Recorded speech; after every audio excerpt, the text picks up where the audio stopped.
Hey, I'm Jesse. Let's have a devotion. We're going to look at Genesis 41, 46 through 52. As we continue through this 2-week series in Lamentations, much of what we're learning from the story of Joseph is how to forgive. Joseph was really just going through the sovereign will of God when he was betrayed by his brothers, sold into slavery, wrongfully accused by Potiphar's wife, and then imprisoned thereafter. This guy would be absolutely understood if he was like, you know what? I think I'm going to be kind of bitter. I don't think there's a human alive who could blame Joseph for being mad at people who mistreated him. What he went through was not discipline from God. That was just God's will for his life. And in many regards, Joseph foreshadows Jesus. So those of us who have been through seasons of lament, as in Lamentations, we've gone through the discipline of God and we're angry at the human instruments of that discipline. We can learn a lot from Joseph's forgiving heart. Here's a glimpse at some of the restoration of Joseph and God saving him from bitterness. All right, verse 46 of chapter 41 of Genesis. Joseph was 30 years old when he entered the service of Pharaoh, king of Egypt. Joseph left Pharaoh's presence and traveled throughout the land of Egypt. During the 7 years of abundance, the land produced outstanding harvests. Joseph gathered all the excess food in the land of Egypt during the 7 years and put it in the cities. He put the food in every city from the fields around it. So Joseph stored up grain in such abundance, like the sand of the sea, that he stopped measuring it because it was beyond measure. Wow, I mean, there's a lot of Christological significance to this. Having called from Egypt and then being able to provide beyond measure amidst famine. We'll talk more about that later. Right now, I want to focus on the basic theme of our Lamentation series. 2 sons were born to Joseph before the years of famine arrived. Asenath, daughter of Potipharah, priest of On, bore them to him. Okay, so Potipharah is different person from Potiphar. Potipharah was a priest at On. His daughter Asenath becomes Joseph's wife. Joseph named the firstborn Manasseh. All right, that sounds familiar, right? They're starting to see some of the additional, like the names from the tribes of Israel. And said, God has made me forget all my hardship and my whole family. This is fascinating. We're only in chapter 41 of Genesis. 9 more chapters to go.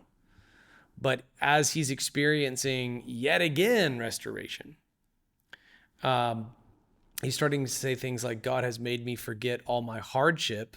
That's hopeful. And my whole family. Joseph's not entirely correct about that. And we'll see why. In verse 52, and the second son he named Ephraim and said, God has made me fruitful in the land of my affliction. That's pretty cool. So God has made me forget all my hardship and my whole family.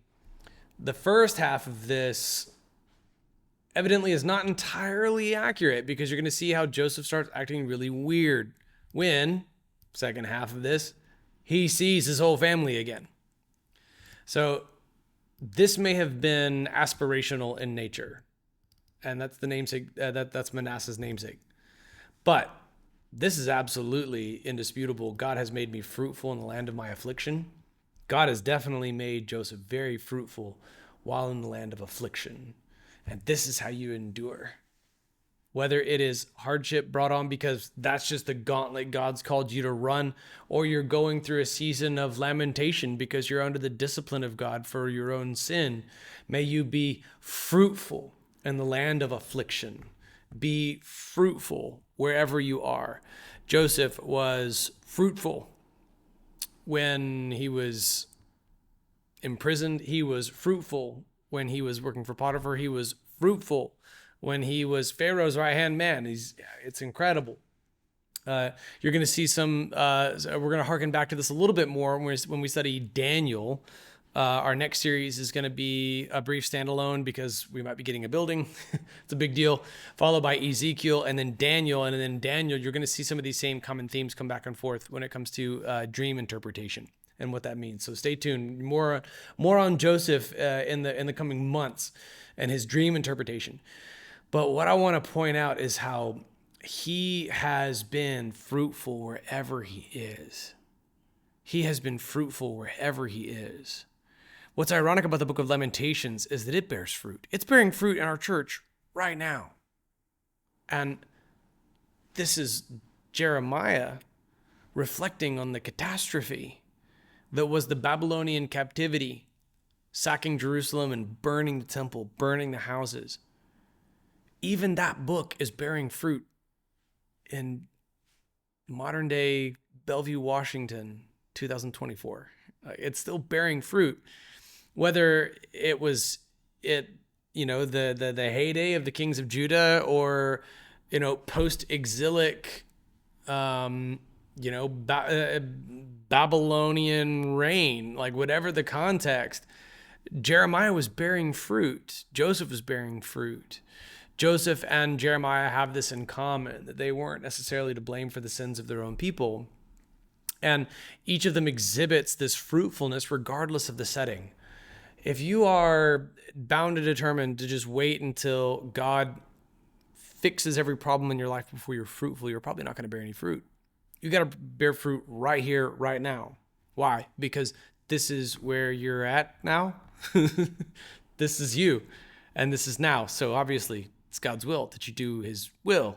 I'm not being glib, I promise. I'm just stating the obvious.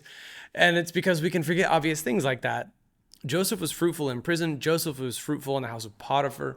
He was fruitful in the land of affliction. May we be fruitful in the land of affliction, whether we're under the discipline of God or God has just given us a really tough field to plow. In either scenario, be fruitful, be fruitful, be fruitful. And what you'll find is that the fruit that God bears through you in that season of affliction or discipline or testing or trial helps bring healing to your heart, and it ascribes an eternally significant reason for the difficult season of your life. You can look back on it and see a redemptive purpose of God, something that could not have come about were it not for that season. And then you won't be tormented by the question, why? You'll look at the fruit that God bore and you'll see why.